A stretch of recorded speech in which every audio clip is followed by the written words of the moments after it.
Hello students, welcome back to the channel DA2 अकॅडमीच्या आणखी एका ब्रँड न्यू व्हिडिओमध्ये मी प्रसाद सर तुमच्या सर्व 12वी कॉमर्स, सायन्स आणि आर्ट्सच्या सर्व विद्यार्थ्यांचं मनापासून स्वागत करतोय.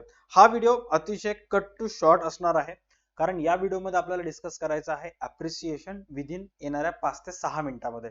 बघा, 12वीची जी प्रश्नपत्रिका असते इंग्लिशची खास करून, तर त्या प्रश्नपत्रिकेमध्ये एव्हरी इयर वर एक क्वेश्चन येत असतो. ऍज ऑलवेज तुमचं फॉर्मॅटच आहे. बघा, क्वेश्चन नंबर 3 हा तुमच्या 12वीच्या इंग्लिशच्या पेपर मधला सेक्शन क्वेश्चन 3 सेक्शन 2 मधला पोएट्री असतो. त्याच्यामध्ये पोएट्री अँड अप्रिसिएशन असते आणि हा ओव्हरऑल प्रश्न 10 मार्काला असतो.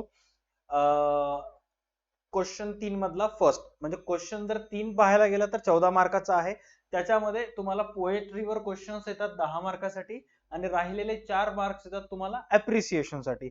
आणि हा व्हिडिओ बनवण्याचं एकमात्र कारण आहे की असे अनेक विद्यार्थी आहेत ज्यांना भीती आहे की इंग्लिश मध्ये त्यांना कमी मार्क्स पडतील किंवा ते नापास होऊ शकतात. सो ही भीती दूर करण्यासाठी हा व्हिडिओ मी बनवत आहे, जेणेकरून तुमचे हे जे अप्रिसिएशनचे आहेत ते 4 मार्क कटणार नाहीत. आता मॅक्सिमम जर तुम्ही इंग्लिशचे व्हिडिओज बघताल किंवा इंग्लिश डायजेस्ट मध्ये बघताल तर अप्रिसिएशनचे आन्सर लांब लचक मोठे मोठे दिलेले आहेत.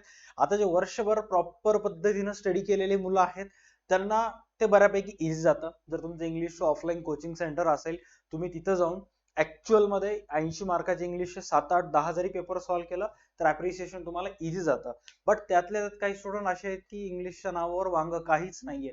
मग अशा सिच्युएशन मध्ये त्यांना जर 4 पैकी 4 मार्क घ्यायचे असतील किंवा 4 पैकी 2 किंवा 4 पैकी 3 घ्यायचे असतील तर कशा पद्धतीने घ्यायचं, काय त्याच्या मागचं लॉजिक हे आपल्याला डिस्कस करायचं आहे. बघा, क्वेश्चन 3 सर्वात पहिले बघून घ्या की मी जे उत्तर देणार आहे ते एक्झॅक्ट प्रश्न कुठं आहे माहीतच नाही आणि तुम्ही मी दिलेलं उत्तर लिहून आलात, प्रश्न नंबरच टाकला नाही.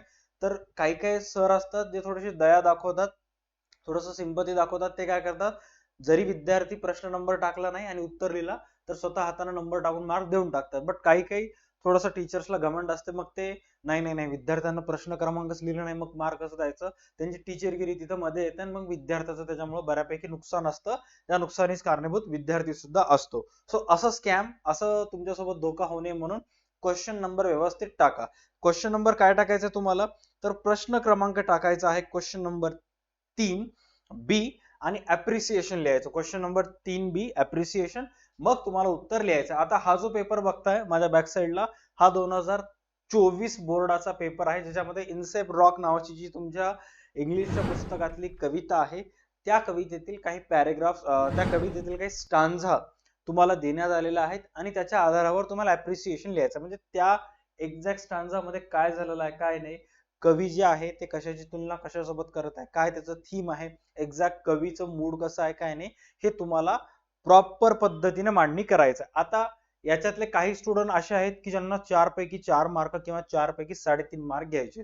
मग तुम्हाला कशा पद्धतीने लिहावं लागेल, तर काही अशा पद्धतीनं तुम्हाला ते लिहावं लागेल. जसं की हा माझ्या बॅक साईडला तुम्ही बघताय, हा 2024 बोर्डाची मॉडेल आन्सर आहे, जे की आपल्या बिग बुल बॅचच्या टॉपर जे आहेत, बिग बुल बॅचची जे टॉपर त्यांनी लिहिलेलं आहे. जस्ट तुम्हाला स्क्रीनशॉट काढता यावं म्हणून मी थोडस स्क्रीनच्या बाजूला झालेलो आहे. हे अशा प्रॉपर पद्धतीने लिहावं लागेल तर तुम्हाला 3.5 किंवा 4 मार्क्स पडतात. बट काही काही स्टुडंट असे आहेत,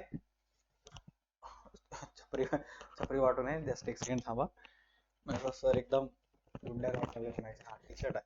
चलो, तर काही काही स्टुडंट असे असतात की ज्यांना प्रॉपर पद्धतीने लिहिता येते, बट काही काही असे असतात की काहीच नसते.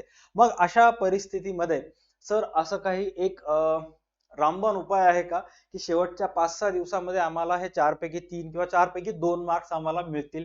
यस, डेफिनेटली मी तुमच्या सर्व विद्यार्थ्यांना प्रत्येक कवितेवर एक एक अप्रिसिएशन लिहून देईन. राईट, फक्त तुम्हाला लक्षात ठेवायचं आहे की बाबा, एक्झाम मध्ये जे प्रश्नामध्ये विचारण्यात आलेलं जे कडवे आहेत, जे स्टांजास आहेत, ते कोणत्या कवितेतले आहेत एकदा ते माइंड मध्ये फिक्स बसून घ्यायचं. आणि मग जी पण कविता असेल, जसं की आता इथं इन्सेप रॉक दिलेला आहे बरोबर, तर लगेच तुमच्या माइंड मध्ये येते की बाबा हा ही कविता आहे इन्सेप रॉक या चॅप्टर मधली आहे. मग लगेच मी जे दिलेलं अप्रिसिएशन आहे ते ऍज इट इज तिथे लिहून टाकायचं. म्हणजे युनिव्हर्सल आन्सर आहे त्या कवितेतलं. पहिलं कडवं येऊ दे, दुसरं कडवं येऊ दे का तिसरं चौथं, कोणतंही कडवं येऊ दे, कोणतंही स्टांजा येऊ दे, युनिव्हर्सल आन्सर मी अशा पद्धतीने तुम्हाला लिहून देईन जेणेकरून बरोबर त्याचा आन्सर तिथे ऍक्युरेट लागू होईल आणि बऱ्यापैकी तुम्हाला 4 पैकी 3, 2 तर मार्क्स फिक्स तुम्हाला तिथं मिळतील. नापास होणाऱ्या मुलांसाठी एक एक मार्क महत्वाचा असतो, राईट. त्याच पद्धतीने वर्गामध्ये टॉपर जरी यायचा असेल तरी एक एक मार्क महत्वाचा असतो. आणि या मोमेंटला जर तुमचा इंग्लिशचा अभ्यास झाला नसेल तरी बेस्ट टेक्निक आहे. आता सर्वात पहिले व्यवस्थित चेक करा तुमच्या पुस्तकामध्ये जी पहिली कविता आहे, song of the open road नावाची ही तुमच्या पुस्तकामध्ये पहिली कविता आहे.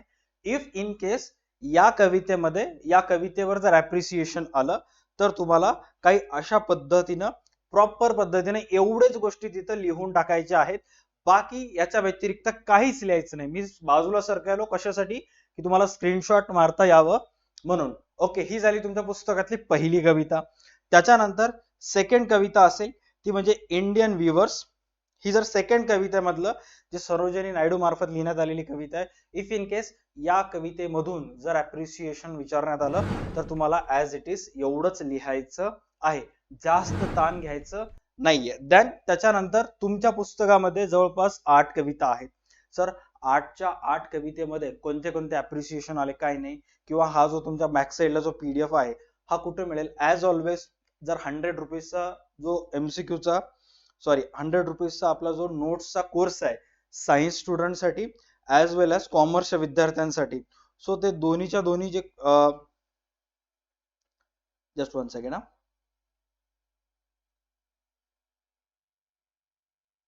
हा तुम्ही जो बघताय हा सायन्सच्या मुलांसाठी कोर्स आहे. 11th and 12th science notes expert.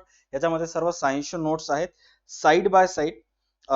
जर तुम्ही कॉमर्सचे स्टुडंट असाल तर तुम्हाला प्ले स्टोअरला जाऊन DA2 अकॅडमी हा सर्च करायचा आहे प्ले स्टोअरला गेल्यानंतर, आणि तिथं जाऊन तुम्हाला हा 12th commerce and arts notes expert हा कोर्स परचेस करायचा आहे, जिथं तुम्हाला त्या राहिलेल्या 8च्या 8 पोयम्सचे जे अप्रिसिएशनचे आन्सर्स आहेत ते तुम्हाला मिळून जातील. नॉट ओनली दॅट, जर तुम्ही आर्ट्स आणि कॉमर्स असाल, राज्यशास्त्र, इतिहास, भूगोल, समाजशास्त्र किंवा कॉमर्स असाल, अर्थशास्त्र, OCM, ESP, अकाउंट्स या सर्व विषयांचे तिथं मागच्या वर्षीचे नोट्स, प्रश्नपत्रिका सर्व मिळून जातील. या व्हिडिओच्या अगोदर आपण नॉवेल्सचे नोट सुद्धा डिस्कस केलं. नॉवेलवर जर प्रश्न आला तर काय लिहायचं काय नाही ते, सो त्याचे सर्वांचे सुद्धा आन्सर्स तुम्हाला तिथं मिळून जातील. राईट, व्हिडिओला लाईक करायचं आहे, चॅनलला सबस्क्राईब करायचं आहे. जर काही डाऊट्स असतील, तुम्हाला पीडीएफ मिळत नसेल, काही करत नसेल तर तुम्हाला काय करायचं आहे, एवढ्याच्या कमेंट सेक्शन मध्ये कमेंट करा. जे पण तुमचे डाऊट्स आहेत ते मी क्लिअर करेन. Thank you so much. भेटूयात पुढच्या व्हिडिओज मध्ये. तोपर्यंत पाहत राहा तुमचं आवडतं YouTube channel DA2 academy. Tata bye bye, take care and stay connected.